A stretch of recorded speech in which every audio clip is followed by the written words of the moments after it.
This is the Triple Crown of Polo. Well, sports fans, welcome back to the coverage. 2 down, 1 to go. This is match number 3 of the day. A full edition of Sunday Polo for you here. My name's Gus Whitelaw. I'm joined by Fred Mannix from the Alegria team. Fred, thanks for jumping in the mothership with us here for the first half of this match. Let's get right to it. Audi and the World Polo League team facing off here on field number 2 at Grand Champions Polo Club. This is a big match. Audi comes in 2-0. World Polo League comes in 1-1. If Audi wins, they go 3-0, just like Colorado did yesterday, and it'll be Audi and Grand Champions into the semis. If World Polo League wins, that'll leave 3 teams at 2-1, which would be Audi, Grand Champions, and World Polo League, which will force a shootout there to determine which 2 teams will go into those 2 spots out of 3. So Audi dying to go 3-0. If they don't, they will still have a chance in a shootout to get into the semis. But a big match here today. No, a critical match for both teams. So we're going to be experiencing the best polo here in South Florida for sure. I mean, people are aiming for this Sunday match, everything on the line. There's no prize for second best here. It's going to be either you're in and away you go to the semifinals, or you're going to the penalty line. And anything can happen at that penalty line. No doubt. And just to set this one up for our viewers at home here, the World Polo League team, we saw Chris Dawson playing for the World Polo League team in their previous match. Peroto Cambiaso played the first one, Dawson played the second, and now Peroto back in the lineup here for World Polo League today. So a strong team. I mean, is pretty much is what I'm getting at there. The strength with Peroto, Diego Cavanaugh, Augustine Nero, and who am I missing? Terera. How could I forget that guy? I mean, my goodness, that guy, he's quite a polo player and having a heck of a year here in Wellington. And they're going against Audi, who, I mean, they've been one of the strongest teams in the tournament all the way through. We'll keep an eye on Pablo here, who had a pretty good spill in his previous match. We were just looking at some of the footage from that. Amazing that guy was able to finish the match, and that we're seeing him suited up here today. Like you were saying before we came on the air, he's a tough guy. No, I mean, anytime someone hits the ground here in polo, there's always a chance for serious injuries. So we're happy to see Pablo's okay and he's back on the horse. And that shows a strong mentality and strong body that he's carrying here to the match today. You know, we're not going to replay the wreck as it happened out of respect to Pablo and his horse and all that stuff. But there was pictures, some of the still pictures we saw that, I mean, Pablo on one side and his legs under the horse on the other. I mean, truly, it was truly unbelievable that both the horse was A-OK, walked off under its own power. Pablo pretty much did the same thing. Pretty amazing stuff there. And then, you know, I watched him. He was the first guy to the field today for Audi. Jumped out, no limp, no nothing, no problem. So I think we see pretty much full strength Pablo for Audi today as well.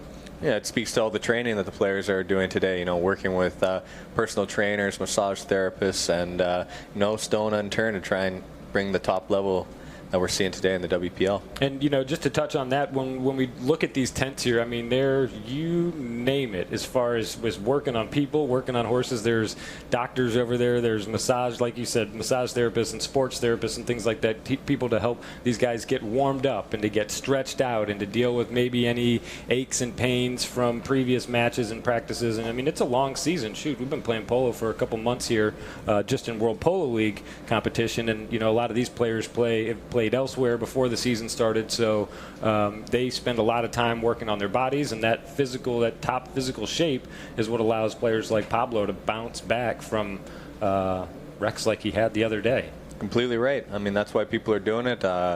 You know, there's so few players on the field at one time that we need all the players in top shape so they can return even after a fall, and that's why you're seeing the teams investing in these type of personnel, and it's key to making sure everyone can get back to the next match. And it's fun to watch the different teams and how they warm up for a match, and they kind of the different motions they go through. When the World Polo League team got here, there's a couple guys out kicking a soccer ball around out there, you know, then they work with their trainers, they set up the different things to get themselves ready. But it's interesting to watch different teams and what they do for preparation.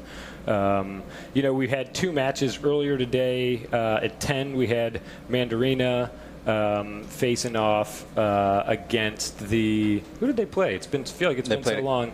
Grand Champions. Grand Champions, excuse me. Thank you. And Grand Champions coming out on top in that one.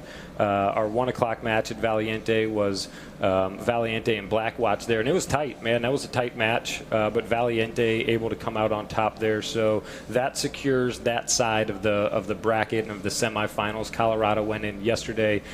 Let's talk about that for just a second. I mean, what a match that was, Freddie. Unfortunately, somebody's always got to lose, and yesterday it was Alegria. But, man, you guys, were right in there. What was that match like? It was intense. We knew that we have to win or we're out, and so we prepared ourselves well mentally, and in the barn we did our best job riding the horses the day before, and I think you saw a very concentrated effort out of the team, and just unfortunately in the last moments we ran out of a little bit of horsepower, a little bit of concentration mentally, and against the best player ever, Adolfo, he's going to make you pay, and that's what he did to us in the last Chukker. But we were competitive, so more competitive than any other team has been against him this season. And I mean, certainly in this tournament, that's as tight as anybody has played that Colorado team, all the way through. There have been some teams that played a handful of Chukkers against him, but I mean, you guys were right there. So I hope that feels like at least a little bit of a win, even though it's an L in the column. It was. I hope that at least you guys, there was some good stuff to walk away after that match, because man, we kept saying it. Nick Roldan was with me for the first half and Diego Kavanaugh for the second half. We kept talking, man, one of the better games we've seen, probably the best game all season long, between two top teams. I keep wondering, what would have happened if we had seen you guys in the first tournament, because it took you a little while to click with the Alegria team, just kind of figuring things out here. But man, I mean, yesterday was I think one of the best showings for you guys, and there's a lot of people rooting for Alegria. We have a strong fan base, and so we appreciate the fans coming out, and I think like everything in life, it takes a little bit of energy and time to gel and really find out your positioning and the mantra of how you want to play. And I think yesterday we showed the style and the energy that we wanted to play with, and it all came together. It's just, unfortunately, we played 6 Chukkers here and we ran out of energy in the last moments. But it was close. It was close. And a great match there. Colorado went on to go 3-0 there, so they were the first team to secure their spot in the semis. Valiente secured the second spot a little while ago over on the Valiente campus there. And now it all comes down to the third match of the day to determine the rest of the seeding. Again, if Audi wins, they will go 3-0. Grand Champions Casablanca is already at 2-1, so they would be the second team in there with them. And if World Polo League is able to pull out a win here, they would go 2-1, and then we'd have a big shootout for 3 teams shooting for 2 spots into the semis. So exciting stuff here as we start to wrap up the Triple Crown of Polo. And we're just a couple minutes away here from getting this match started. We started the pregame festivities here field side. The teams are taking their laps around this Grand Champions field number 2 here. The World Polo League team circles in their black jerseys out here today. Again, Poroto Cambiaso will play the number 1 position. Guillermo Terera will play the number 2 position. Augustine Nero at 3, and Diego Kavanaugh will be playing the number 4 spot here today for World Polo League. For Audi, their lineup will remain the same. Mark Ganzi in the number 1 slot. Nick Roldan at 2. Pablo McDonough, one of the best number 3s in the world, will play that position for Audi. And at 4 will be the big guy on that team. Big wingspan on this fella here, Chris Campson. Will be playing the defensive position here today for Audi. So the teams will come to midfield. Again, some opening ceremony stuff going on here. We've got a packed house for Sunday Polo in Wellington here. I mean, absolutely beautiful weather here today in South Florida, about 80 degrees, a nice breeze kind of blowing across the field. You see some of those jerseys blowing a little bit there. We'll see if that comes into play from the penalty line at all. Again, it's coming kind of across field there at the pavilion in the middle. The umpires will bring the 2 teams over here. We'll do some formal introductions field side and then be on our way here. 6 Chukkers of wide open polo is what we're expecting to see out of these 2 teams. Fantastic horsepower on both sides of the center line here. For Audi, Mark will start on a horse named, I don't know, it says Pelon, but I'm wondering if that's a horse that he's trying there, because that's the only information on it. Roldan will be on Tana, Pablo on Arenita Libanela, and Campson on Bahama Mama, a.k.a. Mackenzie's Delight. For Pablo there, that is one of 7 horses by the same sire, Libano, that he'll play today. So it's kind of fun to see that. You know, that's obviously a flavor that he's into, that Libano stallion there.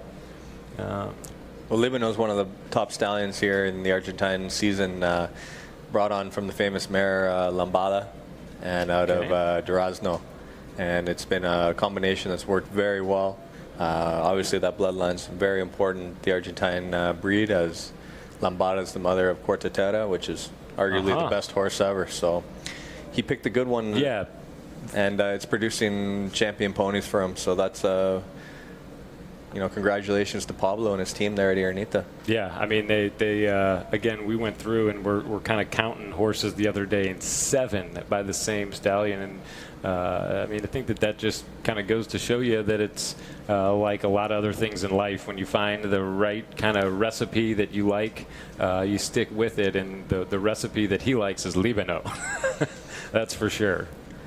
In breeding, when you have the winning combination, don't stray from it. And I know that Pablo and his brother Matias, along with their late father Jorge, have invested a lot in the breed of Polo Argentino, and they deserve to have a stallion like that under their organization.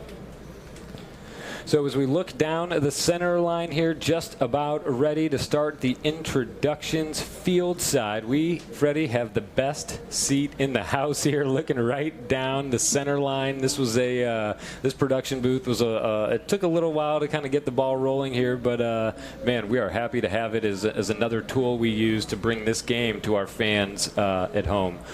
The the introductions have started here. Gansey circled first, Roldan, now Pablo, McDonough, and last but by no means least, Chris Campson. And those guys, between Mark, Chris, and Nick, man, have they played a lot of polo together over the years. A tight team. Mark, one of the great supporters of American players here in South Florida, and it shows he's brought 2 great American players to the top level of polo, and we have to commend Mark for doing that for the sport and all for he's done for here in polo in Florida. Yeah, I mean, they play a lot of polo here at Grand Champions, that's for sure. When not here, out to Aspen, a year-round situation. The World Polo League team wraps up their introductions. It was Peroto first, Guillermo Terera second, Augustine Nero third, and Diego Cavanaugh, formerly of the Colorado team, fourth there. I would joke with Diego that it was such a nice team that Adolfo just couldn't help himself. He had to steal it as his own. But that's been one of the fun things about World Polo League play. I mean, tell me your thoughts on the shifting teams, but it seems like it's added an interesting dynamic to the overall play. What's your take on it as a player? I think it's been fantastic. I mean, you're saying new teams, new formations, some new patrons entering the WPL, having a good time. As far as I can tell, they've had great experiences. We had SD Farms win the second tournament here, the Palm Beach Open, and so that's very positive and encouraging for things going forward. We have new people that are interested in the format and the level of play here, so onward and upward. Yeah, that's right. That's a great way to put it. It was fun to talk to Rob Jernavis a little bit about that SD team and how they put that together, and that's something that J5 essentially put together. J5, when you talk about Valiente and Valiente horses, it's actually J5 equestrian horses. I think J5 owns most of the horses we think of as Valiente. That's kind of the parent organization there, J5 is. And their goal was to put together a drop-in team where everything was ready. The players, the horses, all the pieces were there, and a player just needed to come and bring boots, essentially, to play. And that's what Sayu Dantada did. He was playing elsewhere. He had a team in the 22. His organization was tapped out, but he wanted to come over here and play. They put it all together, and I think that'll be an interesting thing to see moving forward, people taking advantage of that opportunity to jump right in, because as we know, I mean, it takes a while to build an organization. The the horses, the people, the facilities. It's huge infrastructure. Yeah, no doubt about that. So congratulations to J5, because putting together a winning organization at the highest level in polo's not easy and very close to impossible for anyone to jump in there and do that and lift a trophy at this level. They're making all the right moves. Yeah, I mean, probably one of the top organizations, definitely one of the top organizations in the world, if not the best organized polo setup there is. And look at that. Chukker number 1 off and working here. The ball is in play in Wellington. The first throw-in has been won by Audi. It's Roldan working south here. Nick Roldan leaves the ball behind. It's touched there by Kavanaugh, picked up by Pablo. Pablo hassled by Diego. A 9-goaler and a 10-goaler there. Tadera thinks about it. It's left back, though, and the umpires, I believe, stop the whistle. 21 seconds into Chukker number 1 here, and time is out. Let's watch it again. Pablo and Diego. Campson comes through. Yeah, that was too bad. The umpires, I think, blew that a little early. We want to see open, fast polo here, but obviously it's up to their discretion, and it's their. What did they see? What do you think they saw there? Was it Torreira in front there of Pablo, or? Yeah, I think that maybe there was a small blocking foul there, but unfortunately, they blew the whistle a little early there. In my opinion, that one could have played out. They could have played out. They had the Reds still had the control of the ball, and so Audi really wasn't penalized too badly from an infraction there, but. Here we are. We got Pablo at the line, and he's probably going to stripe one in here like a laser beam. Yeah, there's this is not how the World Polo League team wanted to get things started off here. Pablo McDonough, hard hit ball, right on through it goes. Point number 1 of this match is on the board. Audi gets on first in the first 30 seconds of this match from the penalty line. So 1-0 here. Audi over WPL. Teams come back to midfield. They switch directions. They'll do that after every goal scored. And they line up on the officials. Ball's in play. Audi's going to win another throw-in. Pablo. 150 yards from the goal. He's working on Pablo McDonough. Starts, stops, starts. Pretty signature move there for Pablo. Pablo McDonough looking for an opportunity to send it inside. Didn't get every piece of that ball that he needed there. Neither did Terera. It's left behind, and Pablo's back in it. He fires a chip shot this time, a little maybe 56-degree wedge towards the back line. It goes. Roldan. A big shot cross field. We'll see if it stays in play. It appears to still be on the field. It is. Here's Baroto Cambiaso. I think that's Spider. Who's he on there? Yeah, it is Spider. Baroto Cambiaso on Spider. It's pretty typical to see him play that horse in the first period. Here's Kavanaugh. Diego Kavanaugh. And he hit straight out in front there. I don't know if he thought Baroto was going that direction instead or exactly what, but it's turned over here. Rolled on there. Kavanaugh. Nero. Rolled on. And the umpire's right on that one there. I think they're going to call that on Nick. And we'll see if it's the spot, if they move it at all. No, they're going to leave it right there. On the replay, I think Roldan needs to make that happen just a little bit faster with Nero coming in there. Just flirting a little too heavily with that line. You think that's what the umpire saw there? Yeah, he needed to control a little bit quicker, but it's tough. It's tough to stay patient in that moment when it's so close. It's right there. But it's right there. Over and the sideboards and out of play it goes. That ball turns into a souvenir here. It goes into the merchandise tent over there where they're selling the Grand Champions or World Polo League merchandise. And it'll be Diego Kavanaugh here again for World Polo League. Diego pops it out off the boards there, fires downfield, and that one's going to be dumped into the Audi backfield and turned over here as Audi grabs control. It's Chris Campson running hard there on Mackenzie's Delight, a.k.a. Bahama Mama, thoroughbred, as most of Campson's ponies are. Most of them off the track or out of some sort of racing program. Some of them didn't race, but were setting up to. But you see a lot of thoroughbreds there with Campson and Roldan. Here's Nick Roldan working through the pack. Roldan avoiding the hook from Kavanaugh ahead, trying to hit that bouncing ball on the near side. Kavanaugh grabs control here. It's 1-0 here in Chukker number 1.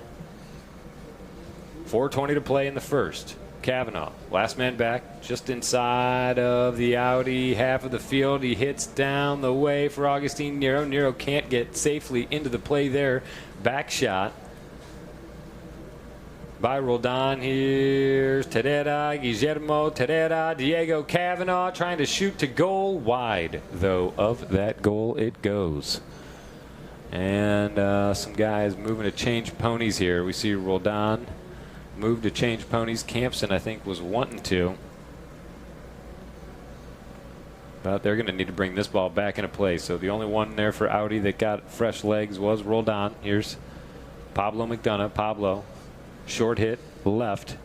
And Mark Ganzi engages here for Audi.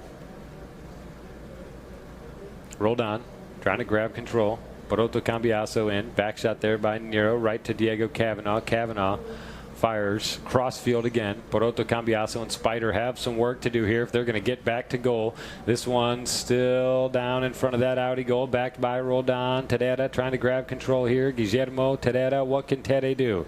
Tere trying to work inside. Guillermo Terera. Guillermo Terera. This guy is awesome in these close ball situations. Guillermo Terera shut down beautifully there by Chris Campson. Tere, though, able to maintain control. It kicks away from him now, and time is out. 2:53 to play, and 3 out of 4 WPL players make a beeline for the back line. Let's watch this. Look at the strength, eh? Terry just holding on to the ball for the last 10, 12 seconds. I mean, that is serious ball control, and it doesn't happen by accident. Lots of practice out there on the stick and ball field. I mean, just beastly, that guy. Beast. When, you know, as far as ball control goes, I think I give it to Terera and Andrade as far as the two guys that you don't want either chasing you to try to get the ball away or that you don't want to have to try and take the ball away from. You played against all these guys. What are your thoughts? I mean, no, Andrade, I think, is a unique player. I mean, once he has the ball, it's very tough to take it away from him.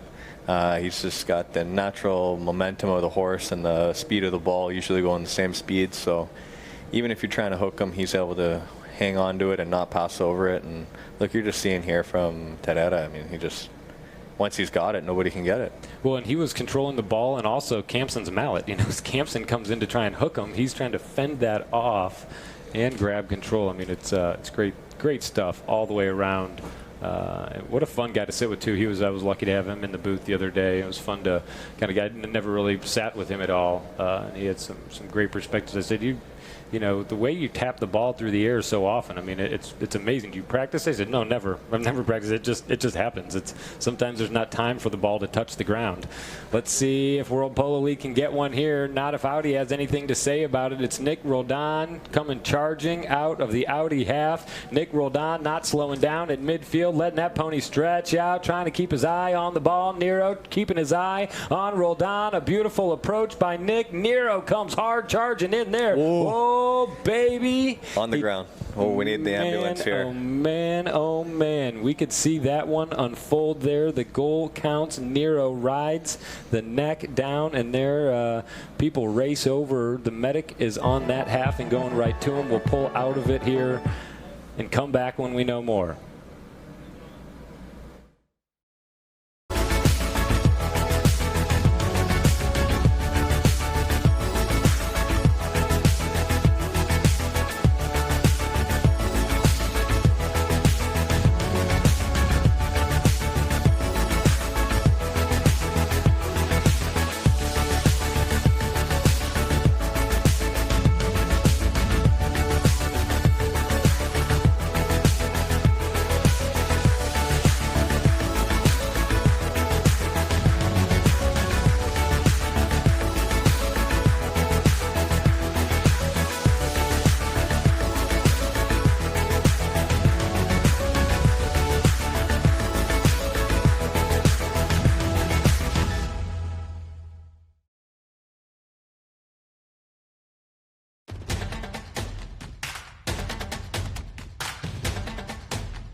Pablo there to pick the pieces up. Oh, look at that. Nacho. Look at him. Oh.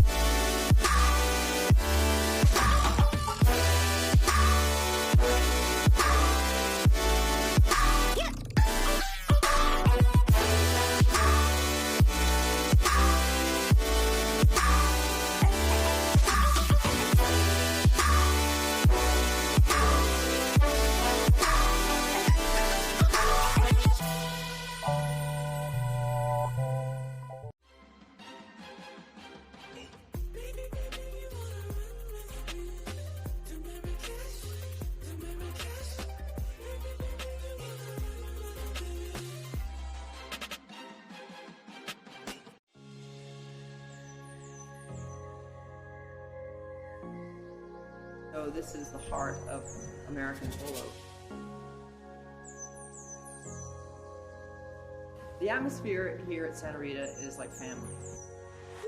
The Santa Rita facilities are world-class polo facilities. They're in the center of Wellington, Florida, and it's the perfect place to come and play polo at this time of year. What I really like about Santa Rita is that we have everything very near to the barn, so I can get on the horse and go to the track, ride the horses, or sticking ball on the field. All the people that work here at Santa Rita are really nice and really friendly. Also, you can bring the children because the barn is very secure, so the horses are very, very comfortable and they rest very well. The Gancy family is providing some wonderful opportunities here at Santa Rita, particularly for the women, because in women's polo we're just now starting to really blossom and grow.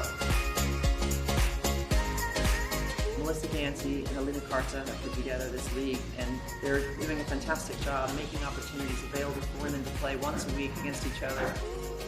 So the Santa Rita League has helped us develop these friendships and bonds and create ways of improving women's polo. My name is Juan Bolini, and we are here in Santa Rita Polo Club. I'm the chef director of the polo school, though we do have lessons and idea to have polo for everyone. I've been coming out here taking lessons at Santa Rita for 4 years. Every lesson is really fun. It's always a good time to get out on a horse. And I think polo is a sport for everyone.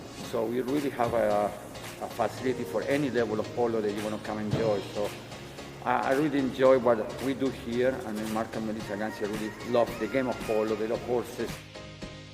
I highly recommend anyone coming to Santa Rita to play for lessons, for club chukkers, for polo tournaments at any level from local to as high as 26. We're very grateful to have the chance to play here. Thanks to Melissa and Mark and everyone at Grand Champions in Santa Rita.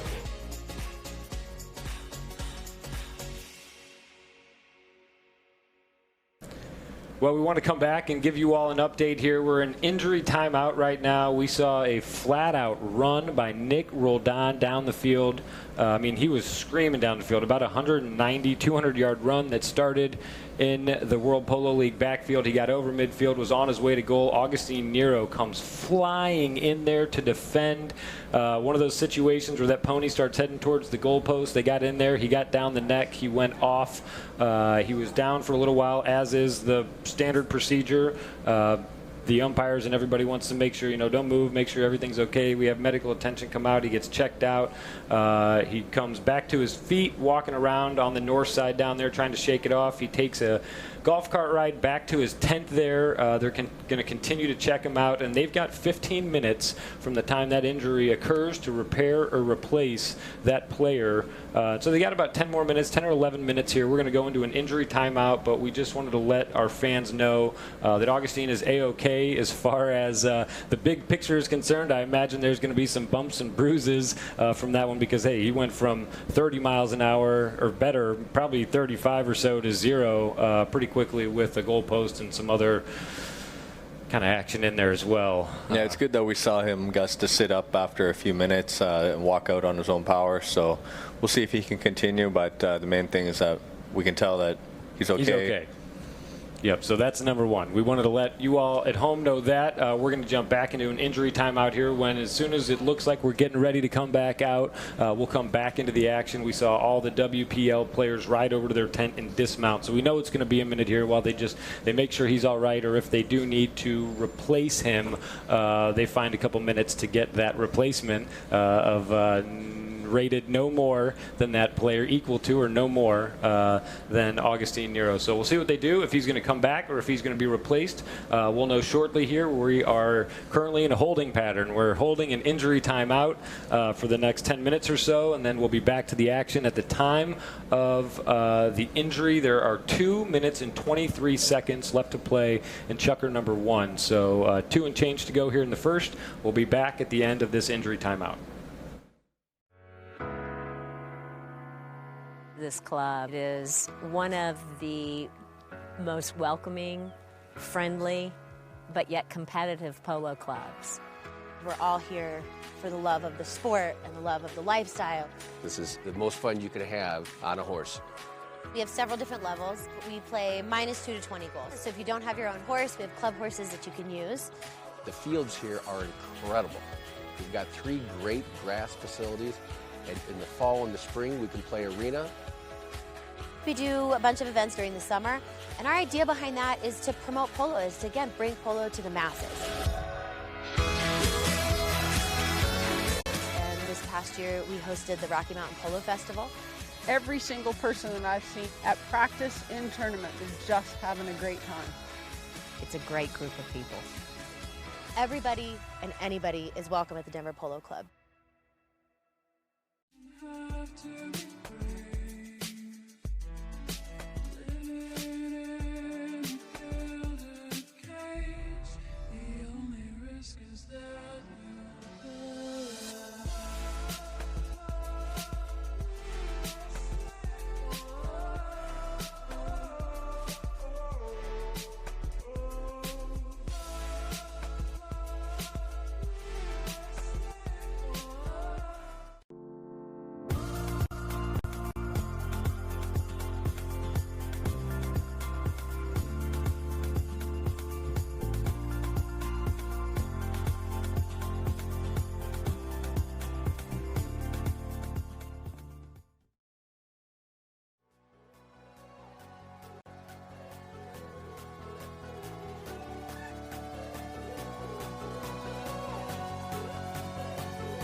So we're back. Augustine Nero remounted there. He's easy to pick out on that Dun or Palomino pony, Bojita out there. Man, that's a tough dude. All these dudes. We were talking about Pablo before. Augustine Nero takes, that was a pretty big tumble there, right down the neck of the pony. But back in action he goes. We see Pablo McDonough trying to get a goal for Audi. Oh, Pablo. Wow, what a golazo. That was amazing. That was 10 goals right there, ladies and gentlemen. If you're wondering what a 10-goal play looks like, you just saw it. You're about to see it again on replay, I hope, too. Watch Pablo holding out Diego Cavanaugh there. Cavanaugh bringing the heat. Look at that. Pablo. Diego probably would have had that. He was right there. Would have been awfully close if Pablo hadn't gotten back to that one. Nice moves by the 10-goaler for Audi. Here's Augustine Nero. Roldan there on the scene as well. Roldan. Now Cavanaugh. Diego Cavanaugh. Last man back. Getting to midfield. Comes out of World Polo League territory. Big wind up on the move. Nice work there, Augustine Nero. Campson shoots in front, though. Gets the jump on him. Chris Campson on Whispering Angel. Imagine that's probably a jockey club name and not one that Campson came up with there. Backed by Cavanaugh, picked up by Poroto. Roldan through. And Tadera to Poroto. Poroto Cambiaso trying to drive inside the goal here. Campson trying to disrupt his progress there now. Roldan. Open shot by Nick Roldan. Ends up out at the boards. And here comes Nero and Bojita. That's a Durazno-Josie combination there that dun colored pony that Nero is on. Tadera, near side, tail shot, right to Roldan, and right to Campson and Cambiaso. But time is out again now, right at the 30-second mark, and Chukker number 1. Watch the replay here. Tadera.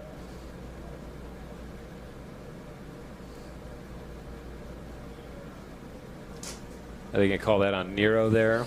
Yep, that's a clear crossing violation right there. So that'll move the ball back out towards midfield.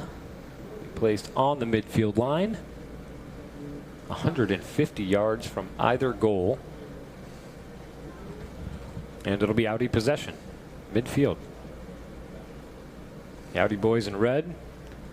Talk a little strategy here at midfield. We'll see what do you think they do. Is he gonna hold on to it, or is he gonna hit it?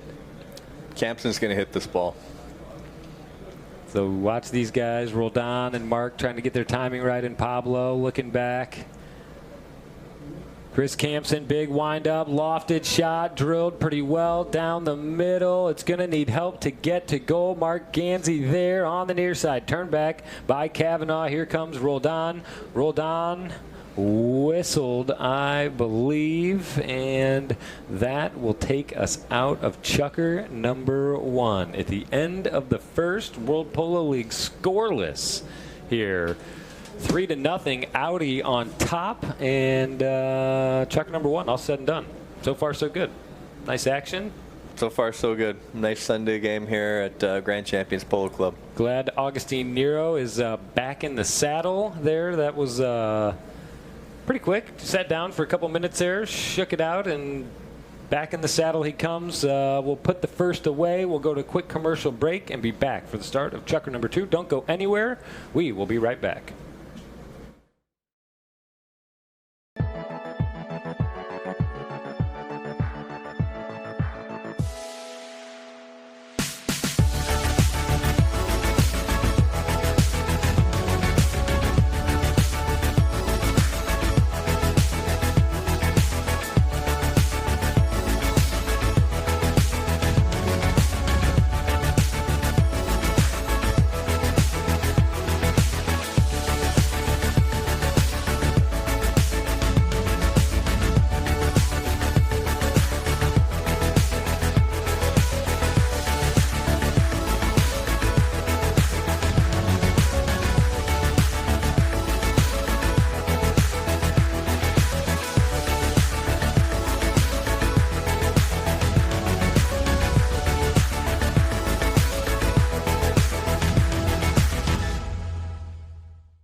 Man, some great shots there of that beach polo setup. That is going to be a good time. April 25th through the 28th down in Miami.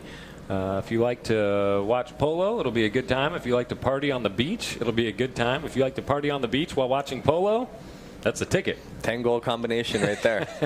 No doubt about it.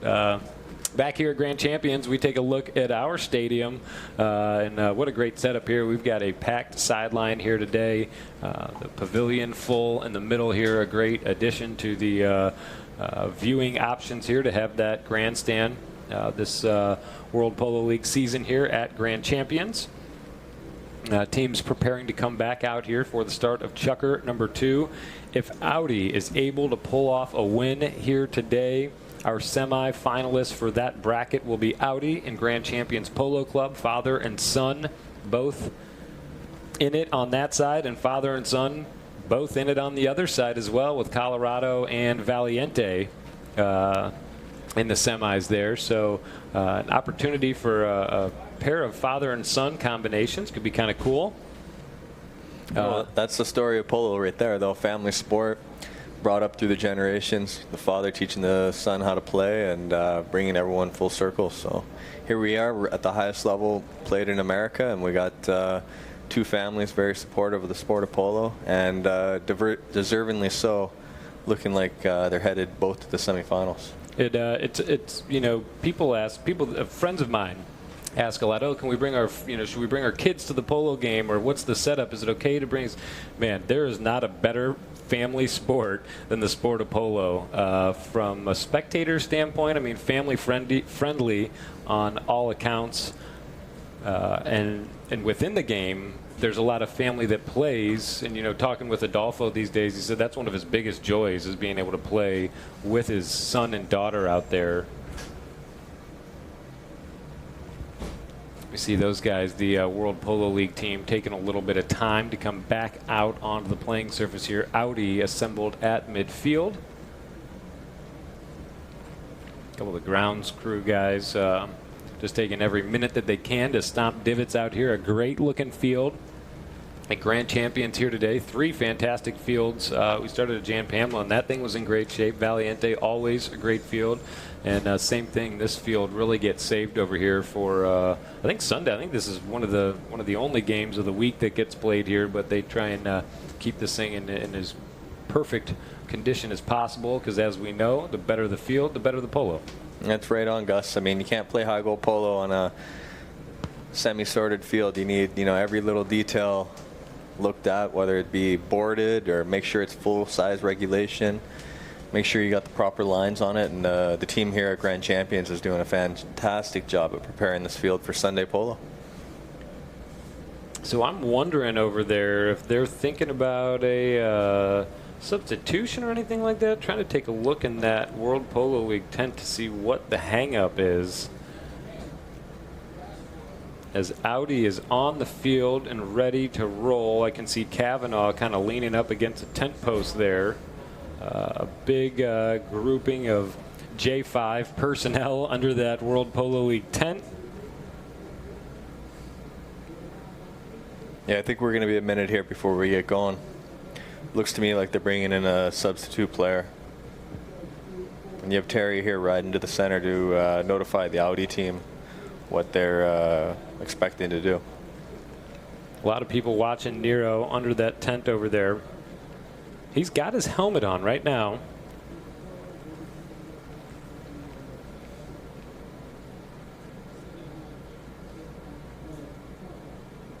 Checking mallets over there, but he's still suited up. He's still suited and booted and got his helmet on under there. But it certainly looked like a substitution situation. No, I think Nero coming out of the tent.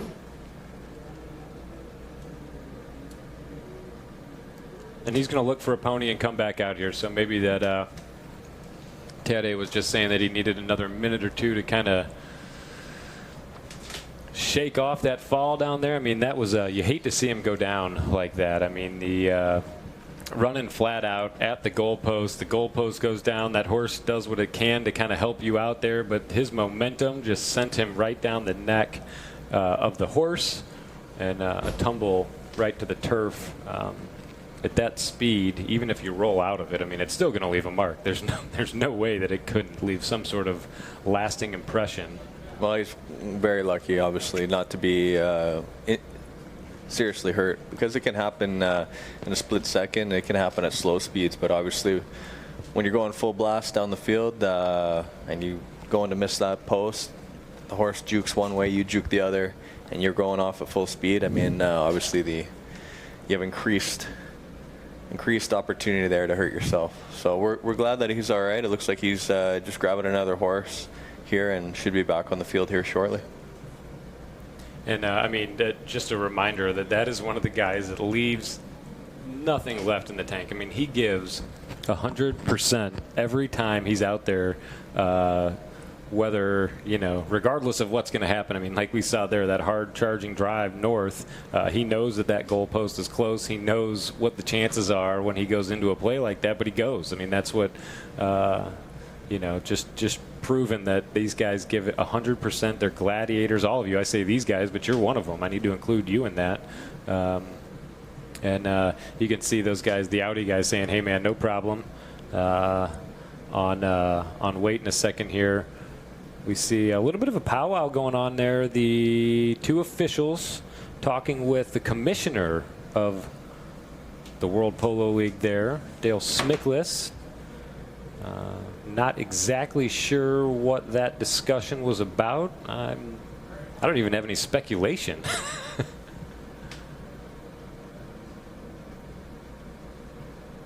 I think what you got here is you got Santi Torres replacing Augustine Nero. Oh, is it Santi? All right. Yeah, it looks like Santi Torres has checked into the game and his position, and so I think probably since Santi is still one of the qualified players here, they had to run that through our commissioner, Dale Smiklis, and Juan Bellini. But here we are. We're ready to start the second chukker. Great read on the situation there, Fred, because Santi comes out wearing all of Nero's gear. That looks a lot like him, but Torres there. Wide of the goal it goes. So Augustine Nero not able to stick in this one any longer. A great pickup there by Fred to see that was Santi wearing all of Augustine's gear. And so that's our replacement. Santi Torres filling in for Augustine Nero. It's Chris Campson with control right now for Audi. Campson down the sideboards. Chris Campson able to maintain. Chris Campson. Downfield it goes. Poroto Cambiaso there. Rolled on, trying to grab control back here for Audi. And that ball jumps those sideboards and carries out of play. 6.5 to go here. Chukker number 2. Well, I tell you what, with an injury timeout in the first and then a slow start to the second, we're 44 minutes past start time here and still not out of Chukker number 2. Here's Chris Campson here for Audi. Campson. Ooh, man, big contact. Big bump there. Yeah. From Campson and Terry. Yeah. Well, that's going to go against WPL. Campson had the line right away there, and Terry, I think, misjudged the speed and the timing there. Exactly. Yeah. Not what he was going for on that one. But things happen quickly. You know, these plays unfold fast. It happens quickly, but they're going to penalize WPL pretty severely there and move it up to a penalty 4. Yep. Inadvertent as it might have been, a foul's a foul, and that's how it goes. You know, they don't want to see contact like that. 60 yards out is where this ball will be placed, and Audi has an opportunity to go up by 4, 125 into Chukker number 2. We'll see what they can do from 60 here. Pablo McDonough and Chris Campson go out there to get that ball situated. Pull up some stats here on Audi from the penalty line. We've had a 30 and a 40 shot from Pablo so far here. He was 100 on the 30s and he missed his 40. We'll see what he can do here from 60. He winds up. It's beautifully lofted. And it's right on target. Nice work there. I mean, that thing drops just in front of the drone, as I think that one was sent into private property behind the Grand Champions back line there. So the teams come back to midfield. Pablo converts perfectly to go 4-0 in Chukker number 2. This is pretty similar to what World Polo League did the other day in coming out slow. Well, I think, though, you're seeing a determined Audi team. They look like the horses are a little bit fresher, and I just see a little bit more concentration in the Audi team today. Back shot by Kavanaugh. Oh, Torres gets the rebound off himself, fires for Poroto Cambiaso. World Polo League trying to get on the board here. Poroto Cambiaso, he flubs it in the goal mouth. Here's Pablo McDonough. I mean, what a turn by Pablo McDonough. Beautifully done there, and on the move is Audi. Chris Campson racing out in front. Diego Kavanaugh trying to chase him down. Campson on his way to goal. Campson on the near side. Kavanaugh trying to grab that ball defensively. It's Poroto Cambiaso, though. Time now out. 4:55 to go. That horse that Pablo was on, I mean, did that thing get around in a hurry or what? This is a horse that miraculously survived a terrible infection a couple years ago in Dubai, but has been able to come back and make a complete recovery. What a turn on Rodizio. From Pablo down there. On the other side of the field, though, it's Diego Cavanaugh. Cavanaugh on Arbojito Puntilla. Diego. Tere circles in behind him. Guillermo Terera, the last man back here, about 40 yards from midfield. Terera looks downfield, trying to decide where to go with this one. Turns back to his right there. Cavanaugh tries to buy him some time. Tere hits out in front, looking for Poroto. Poroto has Santi on the other side of him. If he can get the pass off, Santi Torres waits on it. He gets there just in time. Santi Torres puts it between the posts. Nice work there between Poroto and Santi. Good teamwork there from WPL. Good passing all the way down the field. Ooh, I mean, Santi Torres picks that up just in time, huh? I mean, he almost had to reach back a little bit to grab it.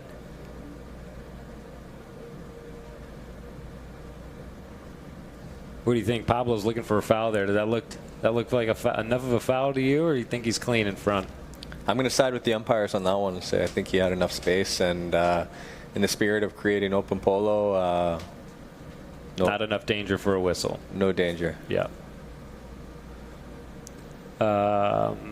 Knowing that the umpires will never hear this conversation, it'll never leave this room, it's just us here, what are your thoughts on the officiating in the World Polo League so far? Well, we got 4 of the best umpires that we can find in the world. I mean, they have all umpired the Argentine Open, and that's where really the best polo in the world's played. So we're in good standing, I think, and with quality and the understanding of the type of polo that we want to play here in the WPL. And you're seeing that being dictated from the umpires that are in place. Mm-hmm.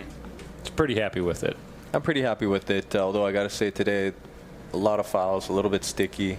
We want to see a little bit more running out there if we can. I'm with you. This game in particular here has gotten, it started, I think the first whistle was 25 seconds in, and they've kind of held it that way. I don't know if the umpires are trying just to stay consistent with what they started calling, or you know, exactly what the situation is here, or if they it just looks that bad to them. I mean, some days that's just how it goes. But like you said, we hope for a little bit more of an open game than what we're seeing here.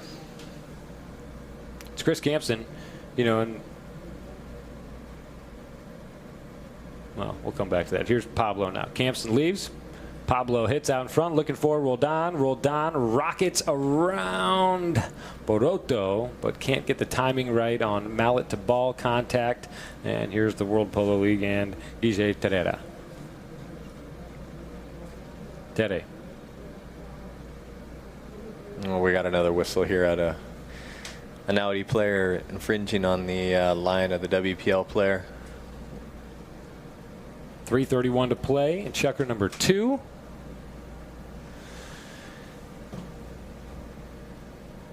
I don't think Terera made it look like any less of a foul by the way he was moving through there. Close on that one. I don't know if it was enough to blow the whistle there, but the umpires thought that he had gotten in the way enough, and that puts World Polo League on the line here. 3:31 to go. Chukker number 2.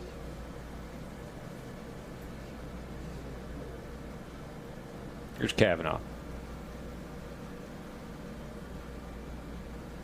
Diego Cavanaugh along the ground on the open goal penalty. He puts it through, and we go 4-2 here. 4-2. 3:20 to go. And Chukker number 2. And the teams come back to midfield. So again, if you're joining us late here, Santi Torres filling in for Augustine Nero. Nero took a pretty good-sized digger on the north side of field number 2 here. Came back for the remaining portion of the Chukker. Now Santi Torres has filled in for him here. Pablo McDonough hits away for Roldan. Roldan has 2 black jerseys, keeping a tight eye on him here. Torres. And Poroto, but now Roldan running out of options, goes for the deep next shot. He got it past him. Wow. Oh, knocked out of there. Holy smokes. I mean, that was an incredible shot by Roldan. Poroto Cambiaso, though, comes flying through for the World Polo League team, and he's coming down the sideboards now. Poroto Cambiaso. He's got Tadera on the move. If he can get it out to him, he tries to send it through Pablo. Can't get that done. It's Pablo on the near side hitting that ball at about knee-high. Now Santi Torres in. Santi Torres. His second 26-goal match of the day here. Santi Torres for World Polo League. Santi Torres hits out in front looking for Terera. Campson going to find it here for Audi. A back shot by the big fella puts Pablo in motion. Pablo McDonough. Turned back by Poroto Cambiaso. Knocked forward nicely by Roldan. That's a guy who's having a heck of a winter season. Terera takes it away, though, and here's the World Polo League. On the drive now, one man back, and it's Campson. Guillermo Terera trying to keep his options open here. Roldan looks for the chopper there. Santi Torres sends it towards the goal. Poroto Cambiaso, can he get it? Poroto Cambiaso, wowzers, what a reach by that 13-year-old young man. Pelon Sterling calls him the little devil. And it's plays like that, or why? You can see a lot of talent here and commitment. Oh, I mean, beautiful touch there. He almost took it, you know, moving forward there the first time, but knew if he waited just one more second, he'd have that back shot opportunity there. And we go 4-3 here in the final minute of play in Chukker number 2. Umpires looking for a clean lineup. The ball's in play. Here's Poroto again. Poroto Cambiaso looking to go back-to-back. Pablo McDonough racing back to try and shut him down. Poroto Cambiaso has a 10-goaler to beat. Poroto Cambiaso sends that one wide. Look at Pablo back there. Wondering how that kid got all the way back there on his own like that. The horn sounds there to let us know there's 30 seconds left. The ball was not in play. Anytime that happens, the period comes to an end. So through to a 1-goal ball game here. It's 4-3. Audi maintains a 1-goal lead. We'll go to commercial break right now and then be back for the start of Chukker number 3. Don't go anywhere. The action continues after this break.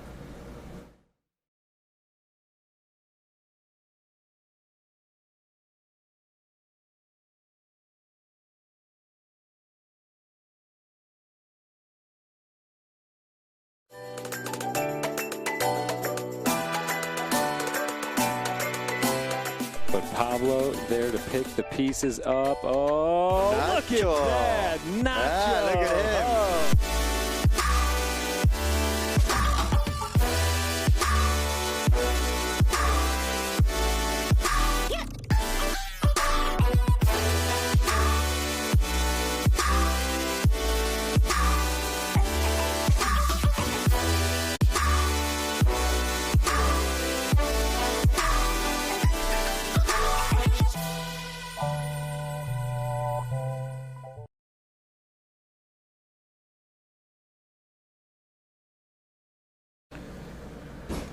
Well, we come back looking across an empty field there. 7.5 minutes on the scoreboard. 4-3. Audi with a 1-goal lead on the World Polo League team. We've seen Agustin Nero sit down in this match. Santi Torres in to replace him. It was a great pickup by Freddie there, putting those pieces together for us. We were kind of wondering why the commissioner was out chatting with the umpires. And Fred noticed that it was Santi wearing Augustin's gear, that they were probably talking about just what you said, that he won the match earlier. He's already playing in the semis, so how can he play in both matches? But they figured it out and gave him the go-ahead to continue on. Yep, an executive decision from our commissioner there, Dale Smiklis, and probably the right call is there's been flat-out polo here in Florida. I think all of the top handicap players in the world have been here this season, whether they're playing in the 22-goal or the WPL. So not a lot of spare capacity at the top end. We see I'm taking a look across the field here, and it looks like somebody has shown up with all of Santi's gear, so he's getting his own equipment on over there. It'll be his helmet, his boots, his knee guards when he comes back here, and that is what we are waiting on to start. Chukker number 3. So nice action so far. That was a big chukker there for the World Polo League team. They're able to put 3 on the board. Yeah, we see the WPL come back with a strong second chukker, and now they're right back in it. After a pretty slow start of 4-0 in the first chukker, now they just put up a 3-0 chukker. So, so far, we're balanced. Yeah, and they started slow in their last match too. It's kind of interesting to see them do that again, but they've quickly put the pieces together, and here they are again, a 1-goal game. Getting ready to start chukker number 3. Again, Torres filling in for Augustine Nero. Torres over there in the tent putting on the last of his own personal gear. He had jumped right into Augustine Nero's equipment in an effort to make things happen as quickly as possible. And in the meantime there, Valiente only 10 minutes down the road, somebody's picked up Santi's gear bag, brought that over to him, and he's getting into his own duds here as we wait to start chukker number 3.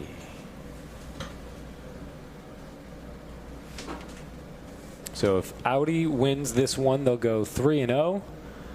If they are not able to pull a win out here, if the World Polo League is able to win this one, we'll have 3 teams all at a record of 2-1, which would mean that all 3 of them enter into a shootout that will determine which 2 teams move on.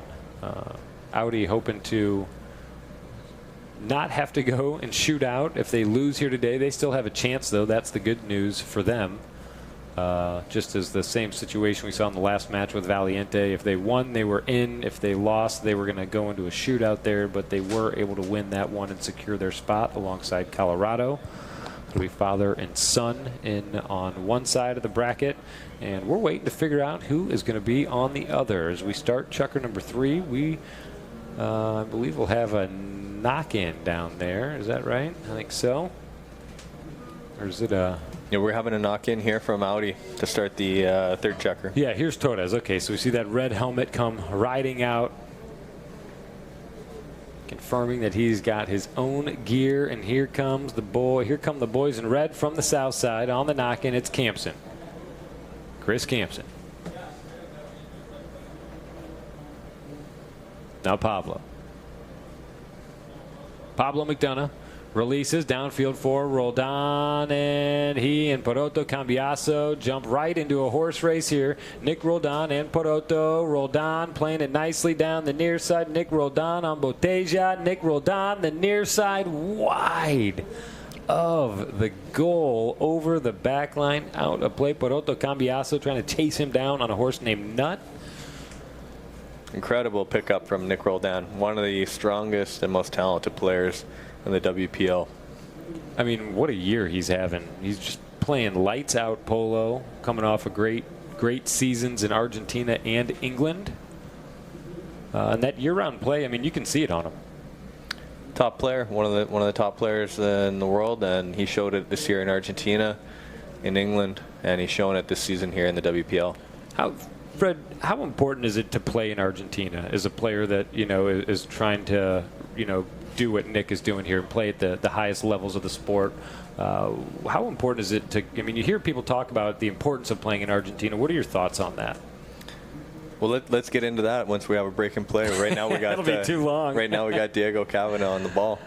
Working out in front, trying to find Terera. Back shot by Roldan. Pablo there for Audi. Roldan's on the run. He wants the ball. Pablo trying to find an opportunity to get it to him. Pablo's going to hold on to it here. He moves past Torres, past Terera. Pablo McDonough there with Nick. Pablo holds on to it. Roldan there to back him up. Now Santi Torres in for the World Polo League team. Torres challenges Campson and wins. Poroto does not get that ball before Pablo does. Pablo hits once, and it'll be Cavanaugh now to collect for the WPL team.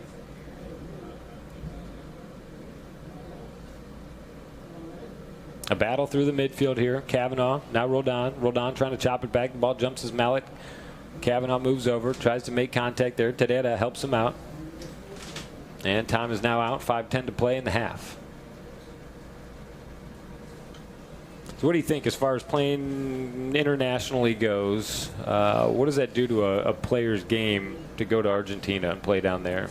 Well, it's like most things, like any sport. Anytime you can compete at the highest level against the best players, you're going to improve. And we've seen it time and time again with the English players or the American players. They head to Argentina.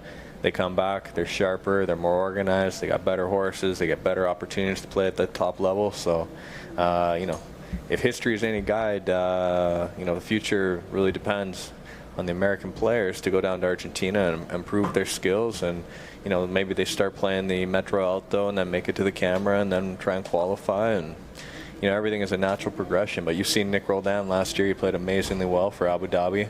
I thought he was one of the top players down there in the Argentine Open this year. And what a compliment. Yeah, I mean that's a huge compliment. He's done incredibly well. And you've seen it out of the English players. You had the Tomlinson brothers go down to Argentina and play the Argentine Open. And, you know, their careers were that much better for it when they went back to England and played in their home country. And I think the same can be said, I mean, about Roldan's experience there. I mean, he's again, coming off of England and Argentina. I mean, just playing some of the best polo we've seen him play over the past couple years. And WPL action here. Mark Ganzi out in front with Poroto Cambiasso. Back shot there by Mark, picked up by Roldan. Nick Roldan pressured there by Kavanaugh. Pablo trying to hold this pressure on the World Polo League team here. Pablo positioning with Tadera. Pablo now Kavanaugh turns it back. Roldan and Campson there. Campson's going to take this one. He tries to move beyond Torres there. Kavanaugh gets a swipe on him. Tadera there. Tere. Oh, no, it's taken away by Roldan. Nice work by Nick for Audi. The boys in red keep the pressure on that goal on the north side. Now Poroto. Poroto Cambiasso trying to get it out of the World Polo League. Half of the field. Poroto moves inside here. Poroto Cambiasso. A nice drive he's putting together. Poroto Cambiasso on nut. 4:05 to play here in the half. Cambiasso, he leaves it for Torres. Clock continues to run. Here's Guillermo Tadera looking to tie it up. Pablo McDonough knocks it out of there. Nice work by Pablo. Here comes Campson. Poroto wants a whistle. None to be found at the halfway point in Chukker number 3. It's Kavanaugh. Diego Kavanaugh working towards midfield, about 20 yards from the line there. He's able to turn left. Diego Kavanaugh on Biplaza. Kavanaugh slowing way down. Roldan pressuring from behind. Roldan trying to hammer through the pack there. And coming away with control, Diego Kavanaugh running towards the goal. Nice moves there. Roldan, I have no idea how he did that, but he was able to poke that ball away. Santi Torres keeps the pressure on the Audi goal. Torres, will he find an opportunity to shoot? Santi Torres tied up with Campson. Pablo trying to chop it out of there. Tadera on the near side, he'll get that one. Wow, a lot of pressure there from the World Polo League on that goal on the south side. The persistence pays off eventually, and we have a tied ball game. A lot of tired horses out on the field right now. You're seeing both teams changing. What a play by Diego Kavanaugh to grab the ball here at center field, turn left, never easy, and do it at speed and still control the ball to the sideboards and make a good offensive play on the ball. A lot of fresh ponies coming onto the pitch here. 4-on-3 as Torres rides on here on Bojita. But time is out. 2:18 to go in the half. And we'll see what's going on here. 4-4 on the scoreboard. All tied up.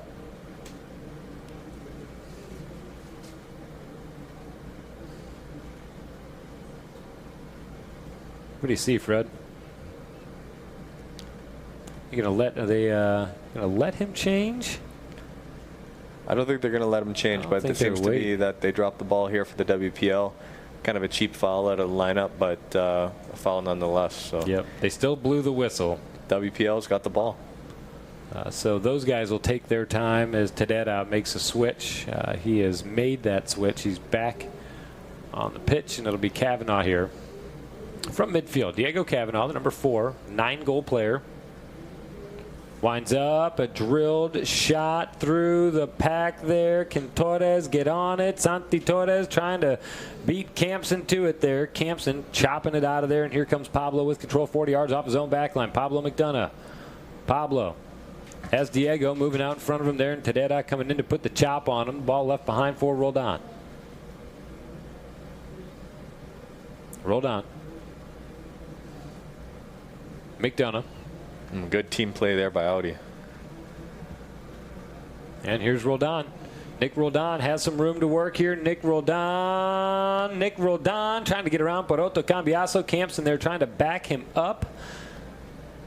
Gansey trying to shoot inside. It comes across the front of the goal mouth. Campson there with Kavanaugh now. Roldan under Torres. Torres has to get out of there. 1:24 at the time of the whistle. We'll see if that one's going to go against Santi. Audi trying to drive along the back line there and try and sneak one in the side door.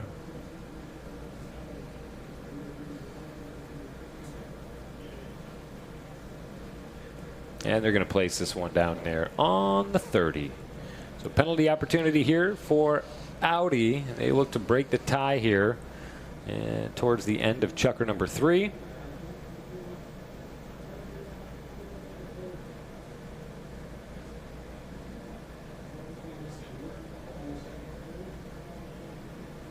And we'll see who's going to do the honors here for Audi. It looks like it's going to be Pablo McDonough, 10-goaler.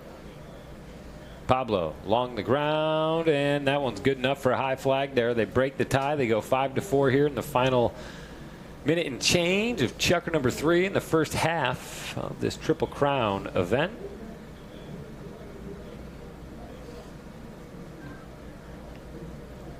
Pablo nicely from the line, right on through for a goal. So the teams come back to midfield. 1 minute on the dot left to play in the first half of action. Let's see if the World Polo League team can put one more on the board to go tied into halftime. Waiting for the umpires to drop that ball. The ball's away. 44 seconds left. Chukker number 3. Here comes Campson.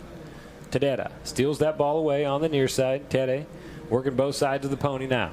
Guillermo Tedera coming cross field. Red jerseys bearing down on him. 30-second warning horn goes here, and Chukker number 3, Tedera, comes back the other way. Guillermo Tedera. Tede, big ball out in front. Poroto Cambiaso trying to be there. Mark Gansey stops that one nicely. 10 seconds left to play in the half, and time is out on that one. They blow the whistle, and that'll do it for the first half action here. What do you think, Freddie? So far, so good. So far, so good. If I was a betting man, I'd say Audi has a little bit more of the momentum right now, but very even. WPL made a really, really strong second Chukker, and here we are, separated only by 1 goal. 1 goal. We'll see who will have the fortitude to pull this one out when we come back from halftime. As we head into halftime, though, Audi with a 1-goal lead and a little momentum here on WPL. We'll see what the guys in black talk about under that red tent during halftime, and be back for Chukkers 4, 5, and 6 after this halftime break. Thanks for tuning in, folks, and stick around. Don't go anywhere during halftime because we've got some great polo coming up when we come back. We'll be right back.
So this is the heart of American polo.